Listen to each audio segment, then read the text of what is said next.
Hey guys, this is Comic Uno, and today I'm doing a review for the premiere of Teen Wolf.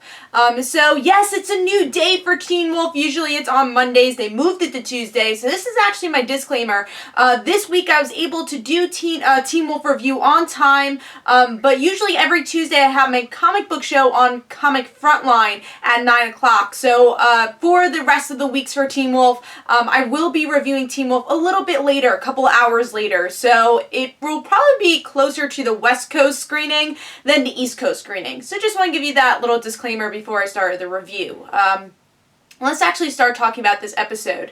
So here we definitely pick up right where we left off with Season 3A, where that was an epic, big battles, so much going on in that finale. And here they're really trying to pick up the pieces. We see that Sheriff Stilinski is definitely damaged, and everyone not really knowing what to do to save him. And by the end of the episode, they do obviously find out a way to save Sheriff Stilinski, which I think we all knew was going to happen, because obviously if he was going to die, they would have killed him off and say, oh, you know, let's have the funeral this episode. And obviously that didn't happen, and thank God, because we all love Sheriff Stilinski. So really happy that he's still alive. I thought they did pretty good tension throughout the episode to figure out if he's alive or dead. But if you know the TV formula, you knew he was probably going to survive this episode.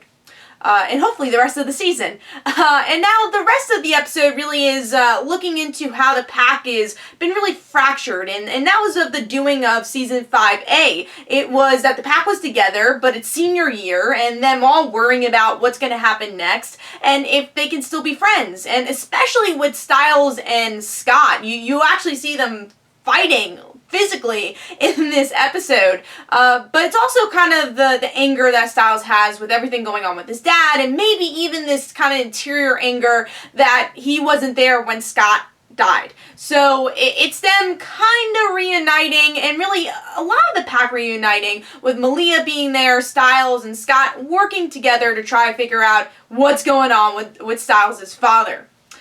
So it's very much like an inch of their friendship is coming back, but it's going to probably take the whole season to figure out how you can bring the pack together, especially since some of the pack wasn't even in this episode, like Kira, obviously, but I'm sure we're going to see her in the future, which we actually know we will because of trailers.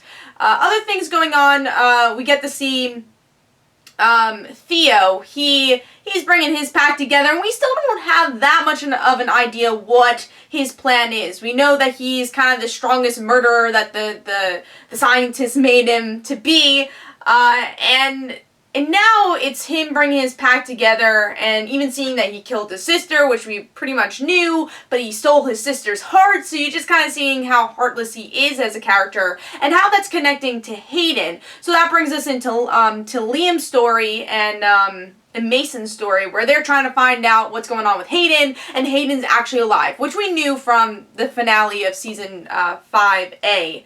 And last but not least, we do have some I guess flash forward with Lydia, that she's in Eichen House, which we knew from the last season, and the person who brought her there was actually her mother, which I'll get into. And now by the end of the episode, it's Theo trying to get Lydia to actually get Parrish. So that's kind of what's going on here, and that's the end of the episode, which is, I don't know if it was a flash forward or not. I'm kind of confused at the timeline of how far in the future that scene is. It could be, I don't know, I guess we'll find out in the season. But what did I think of the episode?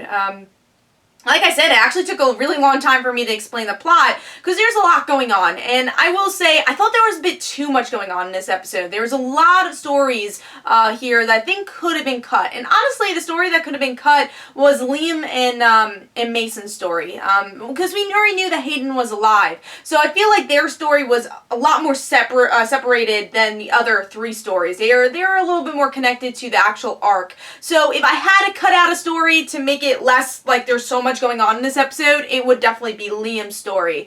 But I like this episode because, like I said, it does feel like there's a lot going on, and that's kind of the problem in this episode too, but I like it also because it's a good way to kind of get you into the show again, because it's been a couple of months, if you didn't watch the marathon, it's been a couple of months since you've seen the show, and this was a really good, I thought, jumping in episode where it's all crazy and you're like, yes, this is the Teen Wolf world that we love. Now, the disappointing thing of this episode, which is, I'm sure hope will be cured soon, is that everyone kind of hates each other, and one thing I love about Teen Wolf is these friendships, but I feel you kind of need these episodes to make those friendships stronger and show what they have. So even if I don't like this episode, I'll like the outcome, and that's what I'm looking forward to, is when they all come back together and work together. Of course, the part I love the most about this episode is Lydia's part. She's my favorite character, and I like that they're progressing her story a lot. But like I said, I am a little confused of like how far in the future those flash forwards are, and I think it's interesting that they enhanced her powers, which we knew kinda already from season 5A, but now we know when her powers were enhanced, and will she go back to the pack of Scott and the gang, or will she have to join Liam because of Parrish?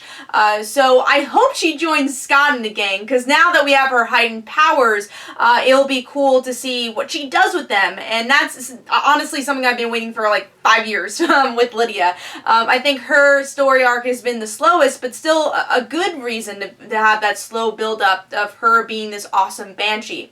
Another really interesting part is her and her mom. You know, I think kind of the denial that her mom has was really interesting in this episode, because you know she's thinking back to her mother and like things that happened to her mother, and she does not want that for her daughter, and she knows it's connected to her friends, and it's her saying, all right, well, I just can't see it anymore, and she puts her in, obviously, Eichenhaus. And I'm really curious to see where that relationship goes. If Lydia will, obviously when she's in the right mind frame, stand up for herself and say, this is who I am, accept me. And I think she's definitely taking it differently than Stiles' father, or even Scott's mother, who took a little while to get used to it. It's kind of interesting to see how Lydia's mom is dealing with all this, because she had the supernatural in her life for so long with her mother, and now she has to face it with her daughter. And I think that's going to be a really, really interesting arc they've touched upon in this episode, and that was, like I said, that was definitely my favorite part of the episode. So I thought this was an okay premiere. Like I said, there's a lot going on in the episode, and this probably would have been a better episode if you're binging the whole show. I don't know if this was the best episode standalone, because there was a lot going on, and again, I want to see the pack form together quicker than it is, but I understand why they're doing all this. So hope you guys enjoyed. Let me know in the comments below what you thought of this Teen Wolf episode, and like I said, next week I will have a review, but it'll be a couple hours after the episode, not right after the episode like I usually have my Teen Wolf reviews. So hope you guys enjoyed. This is Comic Uno. If you're watching this right after the episode, I will have a Shannara Chronicles review too. If you're staying on MTV and watching that, I'm going to be reviewing that also. So hope you guys enjoyed. This is Comic Uno. Don't forget to follow my my Twitter. Don't forget to like my Facebook page. Also in the description below, there's links from my comic book, Like Father Like Daughter. And don't forget to like the Facebook page of Like Father Like Daughter. I'll see you guys later. Bye.